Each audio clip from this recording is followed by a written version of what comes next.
The pineapple was still in the bowl when they found her, fresh chunks floating in milk, barely touched, sitting on the kitchen counter like any other midnight snack a 6-year-old might leave behind.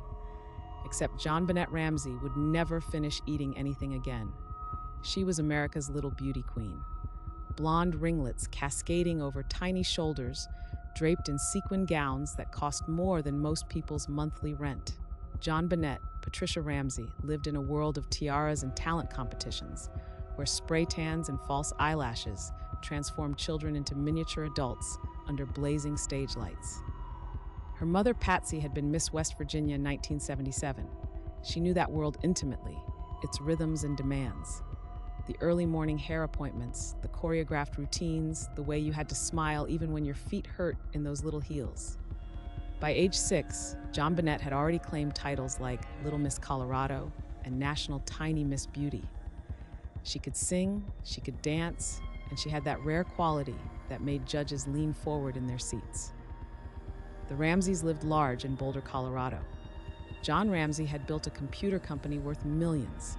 Their Tudor-style home sprawled across nearly 7,000 square feet, complete with wine cellar, spiral staircases, and enough rooms that you could easily lose track of who was where. It was the kind of house that looked warm and inviting from the street, but felt cavernous once you stepped inside. Christmas 1996 should have been perfect. The tree, the presents, the family gathered close. JonBenét had performed in her school's Christmas program just days before, an angel in white singing her heart out. But in houses that big, in lives that public, perfect is just another performance. And something was watching from the shadows, waiting for the lights to go down. December 26th arrived gray and cold. Patsy Ramsey padded down to the kitchen around 5:30 that morning, already thinking about their planned trip to Michigan. The family was supposed to fly out early to visit John's older children from his first marriage. Last-minute packing, coffee, the usual controlled chaos of departure day. That's when she found the ransom note. 3 pages, handwritten on a yellow legal pad, sitting on the spiral staircase like someone had dropped it there deliberately, knowing exactly where Patsy would look. The words were bizarre, almost theatrical. "We have your daughter. She is safe and unharmed, and if you want her back, you must follow our instructions to the letter." The kidnappers claimed to be a small foreign faction and demanded $118,000. Oddly specific, and exactly the amount of John's recent bonus. They warned against calling police, threatened to kill JonBenét if the Ramseys didn't cooperate. But here's the thing. The note was too long, too detailed, too comfortable. Most ransom notes are short, brutal, to the point. This one rambled for paragraphs, referencing movies, making threats that sounded more like bad dialogue than genuine menace. Patsy called 911 anyway. Within minutes, Boulder police were stomping through the house, friends were arriving to offer comfort, and any chance of preserving evidence was disappearing under a parade of well-meaning feet. The investigation was compromised from hour 1. Officers who should have secured the scene instead allowed people to wander freely through rooms where a kidnapper might have left crucial clues.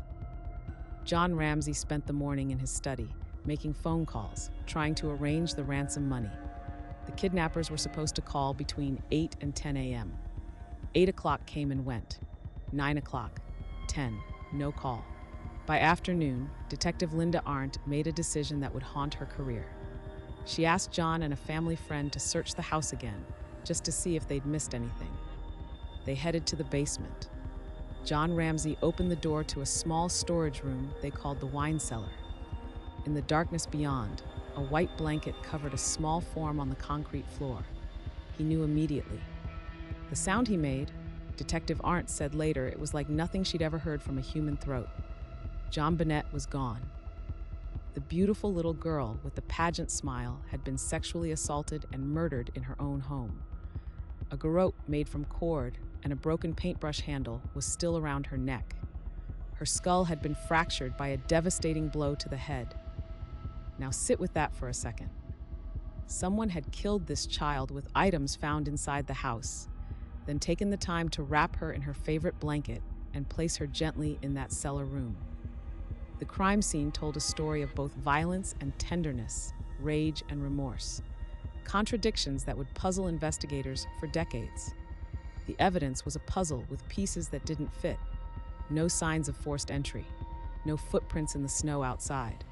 The ransom note written on paper from inside the house with a pen that belonged to Patsy Ramsey.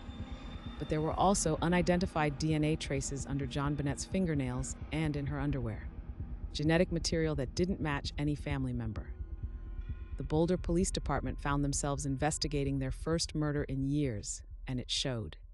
They treated John and Patsy Ramsey as suspects from day one, but their interrogation techniques were clumsy, their evidence gathering sloppy.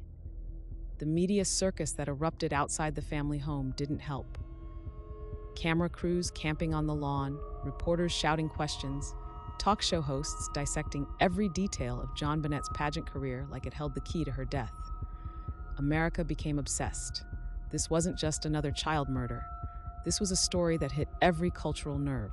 Wealthy family, beautiful child, small-town secrets. The pageant footage played endlessly on television.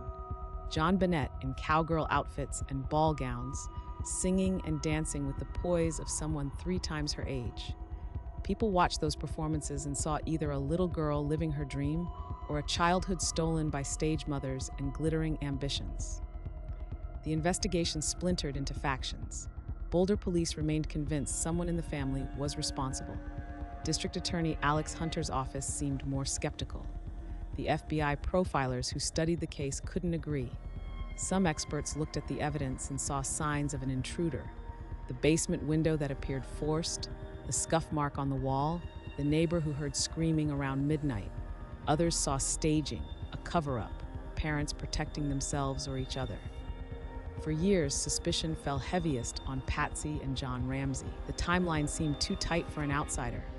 The ransom note seemed too personal, too familiar with family details. Patsy's handwriting couldn't be definitively ruled out as the source. John's behavior seemed oddly controlled for a grieving father.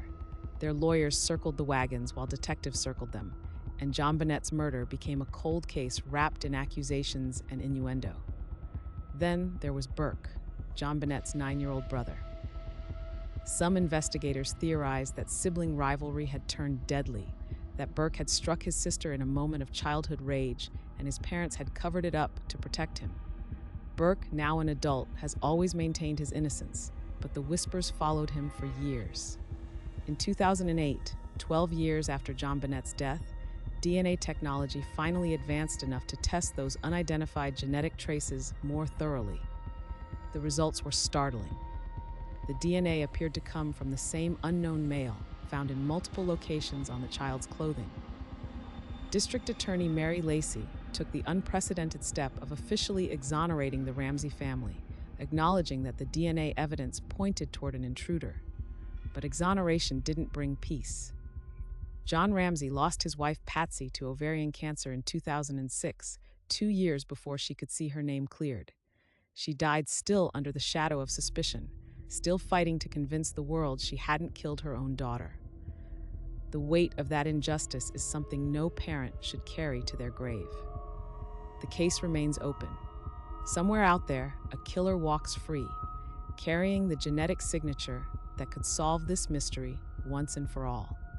The Boulder Police Department has tested hundreds of DNA samples over the years, running them against national databases, chasing leads that dissolve like morning mist. JonBenét would be 34 now. She might have children of her own, a career, a life measured in more than magazine covers and murder headlines. Instead, she exists frozen in time at 6 years old, forever in those pageant photographs, forever America's most famous unsolved murder. The pineapple bowl sat in that kitchen for hours after they found her, a mundane detail in an incomprehensible crime. Someone had prepared that snack, maybe sat with her while she ate. Someone who knew where the bowls were kept, where to find a spoon. Someone comfortable enough in that big house to make themselves at home in the middle of the night. We keep looking for answers in the wrong places, honey. In family dynamics and media speculation and police theories that rise and fall like stock prices. But maybe the answer is simpler and more terrible than we want to admit. Sometimes evil just walks through unlocked doors and destroys everything beautiful it finds, leaving only questions that echo in empty rooms where little girls once played.